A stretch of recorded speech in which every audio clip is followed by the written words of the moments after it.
Aku nanya boleh kan? Boleh, silakan sampai pagi saya layani ya. Kalau mau nanya sampai pagi ya. Kenapa eh maaf ya, kenapa Islam itu suka kayak kayak ngebully-ngebully agama lain gitu? Ngebully. Sebenarnya gini, Mbak ya, Islam itu dia punya prinsip gitu. Dia punya prinsip. Islam itu kalaunya dia tidak diganggu, maka dia akan melindungi. Agamanya kayak gitu. Karena dalilnya apa?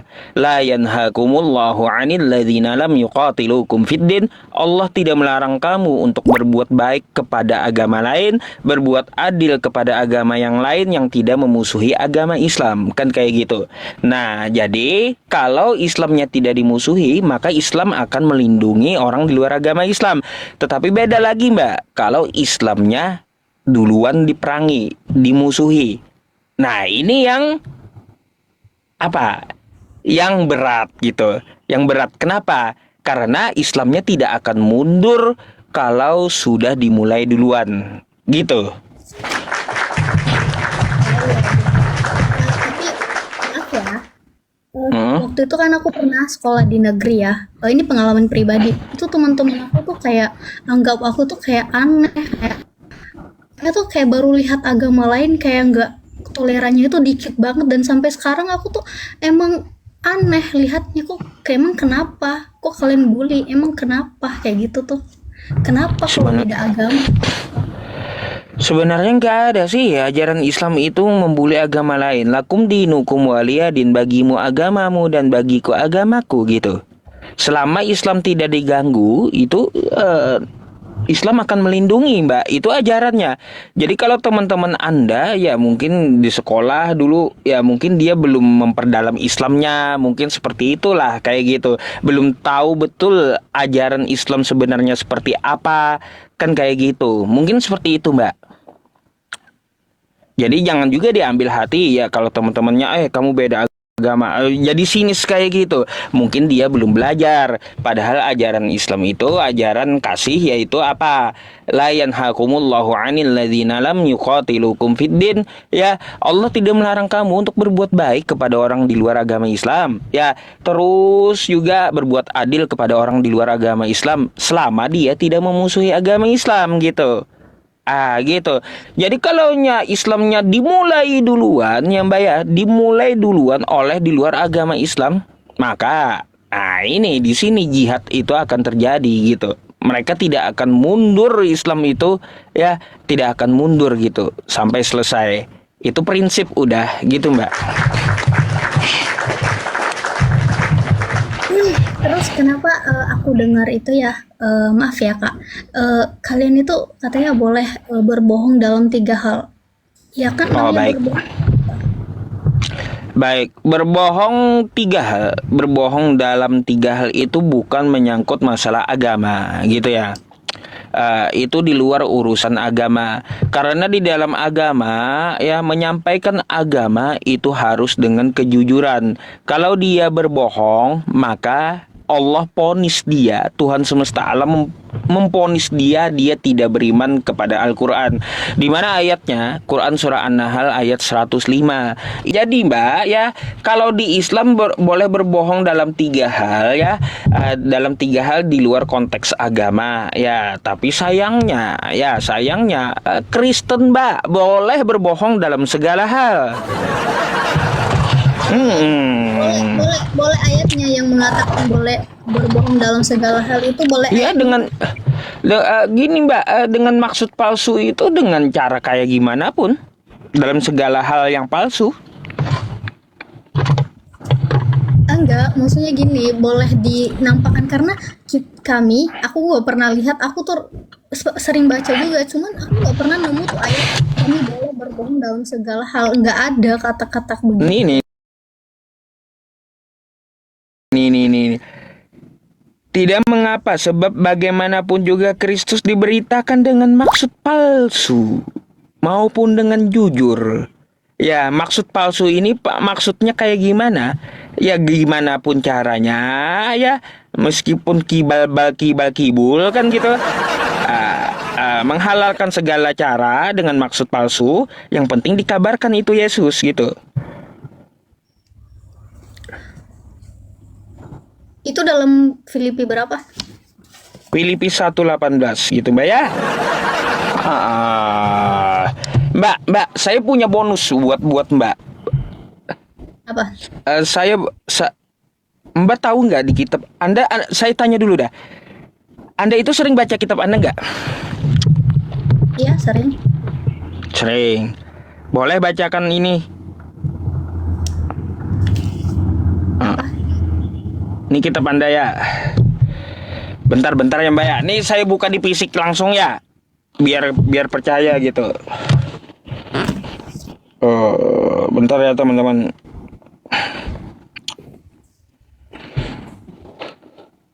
Nih. Nah, ini Mbak. Nih, nih. Nah, tolong Mbak dibacain dong.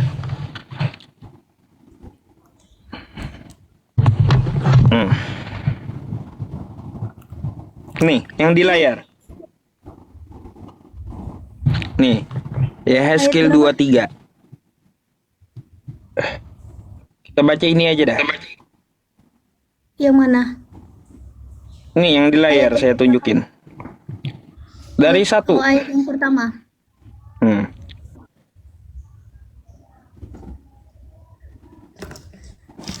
Datanglah firman Tuhan kepadaku, hai anak manusia, ada 2 perempuan anak dari satu ibu, mereka melacur di Mesir, mereka melacur pada masa mudanya di sana, buah dedeng diremas-remas dan dadap keperawanannya dipegang-pegang. Namun yang tertua Oholah dan nama adiknya Oholiba, mereka milikku, mereka melahirkan anak-anak lelakiku dan perempuan, mengenai nama mereka Oholiba ialah Iya. Nah, pertanyaan saya ya, apakah ini adalah kitab suci firman Tuhan menurut Anda?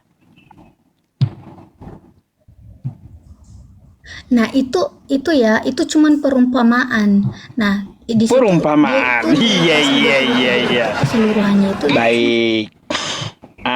Kalau Dia yang ini, jadi Tuhan itu memakai perumpamaan dia bersaudara Ohala dan Oholiba untuk menggambarkan ketidaksetiaan Samaria dan Yerusalem terhadap perjanjiannya. Itu perumpamaan. Oke.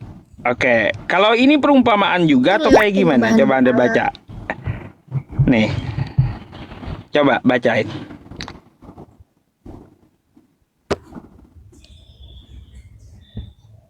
Ayat berapa? Hakim 19:24. Tuh di layar saya tampilkan tuh.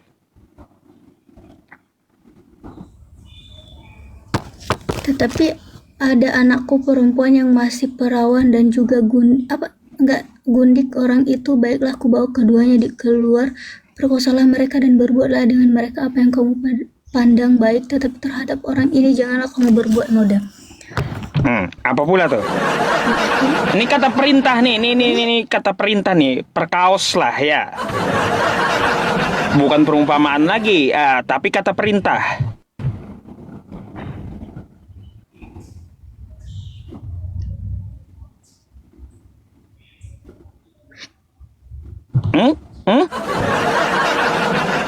Apa tanggapan Mbak? Apakah ini kitab suci firman Tuhan?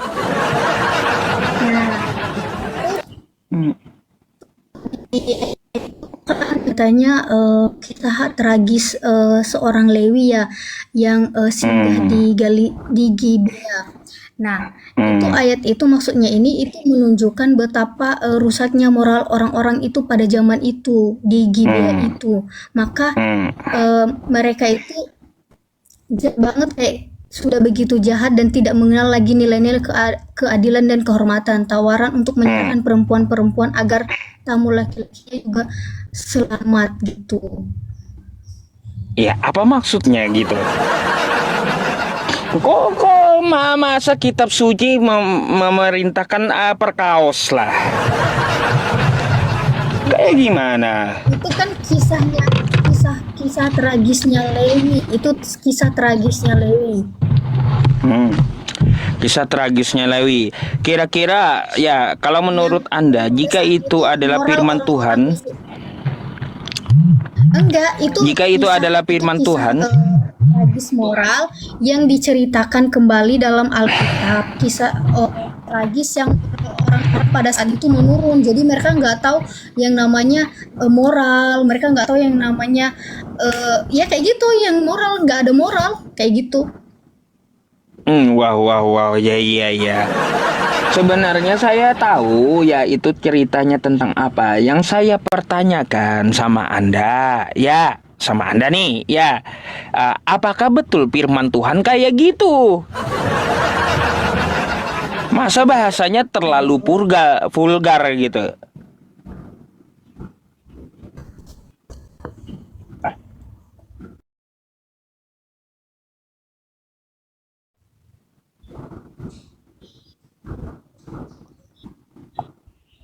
Mbak? Hello? Ya gimana? Iya, apakah firman Tuhan pakai bahasa vulgar seperti itu menurut Anda?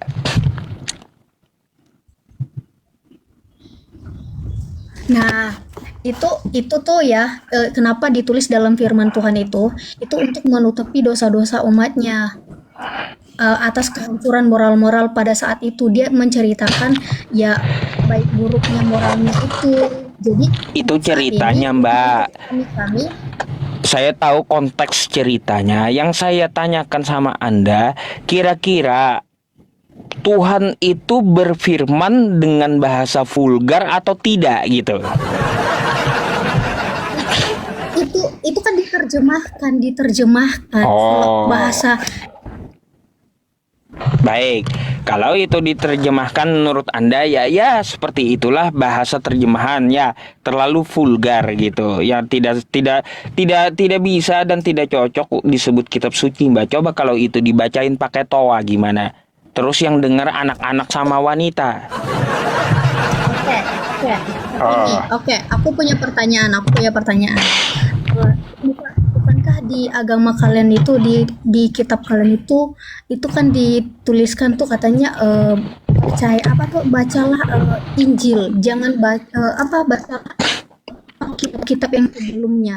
Jadi kenapa kalian itu lebih percaya sama yang kitab-kitab yang sekarang kayak hadis apa segala macam itu? Itu pertanyaan Hmm, aku. Terus kalian sekarang kayak seakan-akan nggak percaya sama Injil. Itu pertanyaan aku kenapa? Berarti baik ya. seakan-akan kalian itu melanggar isi Al-Quran kalian sendiri. Kalian nggak percaya sama Al-Quran kalian. Kalian kalau ditanyakan beberapa pertanyaan yang agak gimana, kalian akan menjawab dengan hadis, hadis, hadis, hadis. Baik, saya jawab ya. Kenapa seperti itu? Ayat yang Anda bawa itu sebenarnya banyak di Al-Quran. Salah satunya adalah Quran Surah Ali Imran ayat ketiga. Nazzala alaikal kitaba bil haq musaddiqal lima baina yadayhi wa anzalat taurata wal injil min qablu hudal linnas wa anzalal furqan. Ya, jadi Mbak, yang namanya Injil itu dipelihara di dalam Quran, bukan di kitab lain. Yang namanya Taurat dan Injil, cahaya petunjuknya dipelihara oleh Al-Quran, bukan di kitab lain. Maka ketika Anda ingin mengetahui isi Injil, ya bacalah tentang Nabi Isa di dalam Al-Quran. Contoh Quran surah Maryam ayat 30, ya, qala inni abdullah, ya, sesungguhnya aku ini hamba Allah. Jadi Injil itu bukan berbentuk buku, tapi dia ajaran Nabi Isa kepada ya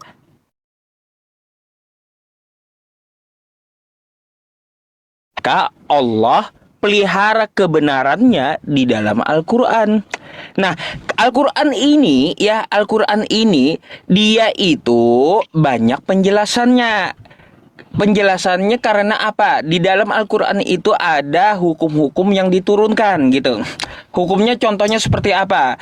Laksanakanlah sholat. Ya, ritual sholat. Wa aqimus sholah wa atuz zakah warka'u ma'ar raki'in. Kan kayak gitu. Ya, dirikanlah sholat dan tunaikanlah zakat. Kalau kita cuma melihat di Al-Quran saja, ya, di Al-Quran saja, itu kita nggak akan tahu sholat itu Allahu Akbar kayak gini. Nggak tahu. Maka perlu dijelaskan oleh Nabi, yaitu dengan hadis.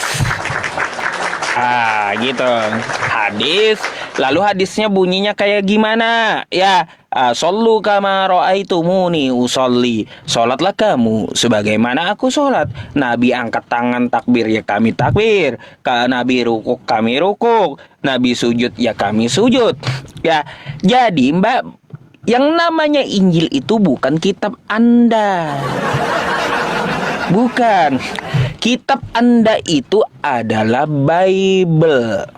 Bible dengan Injil itu beda. Ingat, Bible dengan Injil itu beda. Injil adalah wahyu yang turun kepada Yesus. Injil adalah wahyu yang turun kepada Nabi Isa. Bukan penyelidikan, bukan kesaksian. Bukan. Coba Anda buka Lukas 1 pasal 1 sampai 3. Kitab Anda itu kitab penyelidikan. Jadi nggak pantas disebut Injil gitu. Makanya ya, Injil yang dimaksud bukan kitab Anda, ya Taurat yang dimaksud bukan kitab Anda, ya. Tapi mencari Injil, mempercayai Taurat sudah dipelihara Allah di dalam Al-Quran semuanya. Inna hadza lafis suhufil ula. Sesungguhnya Al-Quran ini adalah kitab yang utama, suhufi Ibrahim wa Musa, yang terdiri dari suhuf Ibrahim dan Nabi Musa sampai seterusnya gitu. Oke, yang menjadi pertanyaan aku nih ya. Ini kan kitab kami itu ditulis sama orang-orang yang memang diilhamkan oleh Allah. Jadi mereka itu diilhamkan Allah, jadi mereka menulis. Itu ya aku tahu itu ditulis oleh manusia. Nah, pertanyaan aku gini, itu Alkitab itu Al-Qur'an kalian itu kenapa terus itu dari mana, kayak kok bisa? Masa iya jatuh dari langit? Masa iya kayak jatuh dari langit terus jatuh ke kepala siapa gitu loh. Oh, kalau Al-Quran itu Mbak turunnya berangsur-angsur selama 23 tahun. Ya, 23 tahun berangsur-angsur gitu. Enggak langsung gedebuk dari langit, enggak. Nggak ada Quran gedebuk dari langit. Ya, prosesnya Allah berfirman, dituliskan oleh pena di Lauhul Mahfuz, ya. Di situ malaikat Jibril mengambil, la yamassuhu illal mutahharun. Lalu malaikat Jibril menyampaikan kepada Nabi Muhammad SAW. Gitu, Mbak. Prosesnya satu-satu gitu. Makanya Al-Quran itu ada asbabun nuzul namanya, sebab turun ayat. Bukan berarti cerita penyelidikan atau ya cerita-cerita seperti di kitab Anda, beda. Jadi Al-Quran itu nggak gedebuk dari langit. Kok bisa ada? Ya, bisa ada, dia berproses turunnya selama 23 tahun berangsur-angsur. Gitu, Mbak. Gitu. Terus Iya. maaf ya, aku mau tanya tentang surga dan nerakanya kalian itu. Mas, aku dengar tuh kalian kalau di surga itu nanti kalian akan kesibukannya itu ya membaca perawan-perawan istri-istri kalian. Kenapa selalu berbasis tentang ke hal-hal yang kayak gitu? Baik. Jadi gini, ya, kalau untuk masalah di surga nanti katanya pecahin perawan istri-istrinya, ya. Pertama itu nggak ada dalilnya, nggak ada ayatnya gitu di Al-Quran. Itu berlebihan. Kalau bidadari memang ada. Gini Pak Ustadz, aku denger, aku kemarin tuh sering lewat FYP aku, beranda aku, Ustadznya sendiri yang ngomong begitu. Jangan bilang ini oknum. Gini. Kalau bidadari memang ada, ya. Tapi kalau yang teknisnya itu kesibukannya pecahin perawan, nah itu nggak ada dalilnya itu. Oke, bidadari di hadis pun itu untuk orang yang berjihad di jalan Allah yang dia belum menikah. Ya, kalaunya di surga, ya, di surga yang suami pasti membawa istrinya gitu masuk ke surga.